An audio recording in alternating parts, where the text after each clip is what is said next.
and lynx. There's a cycle where the snowshoe hares get to a very high number, and the lynx eat them all. And then the lynx get to a very high number, and they run out of snowshoe hares. And then the lynx drop down again, and the snowshoe hares come back up. This is a natural cycle. So you're saying the cycle is going to be these, like a Conor McGregor, or Ronda Rousey, or Brock Lesnar. There's always they're someone. going to come. There's always someone. There's always someone who rises. Who's to the the biggest top. draw right now in the UFC? Conor McGregor. For sure. There's not even a close second.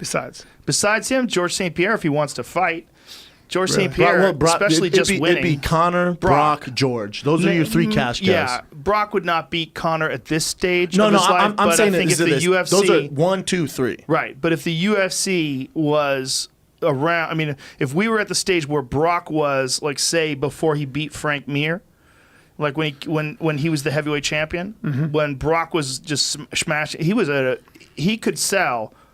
What was like the highest pay-per-view with Brock in it? I think it was like 2 million. It's like the third highest. Yeah. Conor and Nate's first. Yeah. So it's in that level. Nate, and the UFC wasn't as popular then, I don't think, as it is now. But they did the WWE. He had the WWE fan base crossover. But what's interesting too, and a lot of people don't, and there's a reason why. But the demand for Nate Diaz too, because remember, he's part of the biggest pay-per-view of all time with Conor McGregor. So Nate Diaz is in that tier too.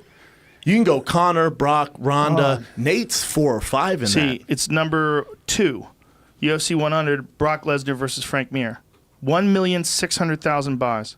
That's a lot. It's only 50,000 different than Nate Diaz versus Conor McGregor, which is number 1. That's pretty crazy. Those numbers are crazy.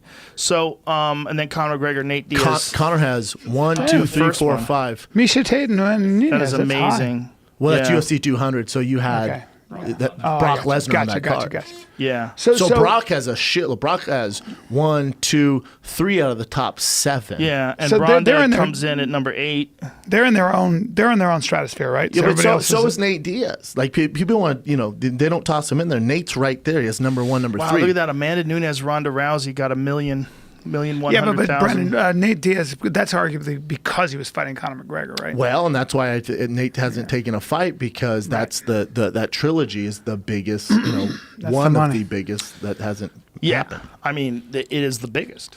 It's the biggest. Here's the thing. If Conor comes back and decides to fight Khabib, that's a fight where it's going to be a gigantic, enormous, biggest pay-per-view of all time. I think that's the biggest. And if they decide to do it in Russia, it'll be fucking insane. And I'll be watching from here with you guys. We're doing a companion for that. For You're sure. Not going to Russia. I'm not going to Russia. No. And that'll be our biggest companion ever, by the way. Dana's pulled me aside. Like, dude, we're going to do some big things in Russia. I'd really like you to come. I'm like, good luck with that. Get the fuck out of here, man. I ain't going to Russia. Cut to me. Fur around my face. Full Eskimo suit. Oh, you probably love it in Russia. It's probably amazing there. Yeah, the problem is that trip can suck it's a a fat long, dick. It's a long trip. Hard pass. I'd rather be here with you guys. I'd rather be here with you guys anyway. Yeah. It's more fun. Conor fighting Khabib. I really like being there live. Don't get me wrong. I love it. I love the job. But I'm going to be honest. It's more fun watching the fights with you guys. Yeah. For sure. Of course. It's not even close. With your friends. It ain't even close. Drinking good wine. Yeah. Having cheese and Kidding shit. me? Pissing people off because you're chewing on the microphone. Yeah.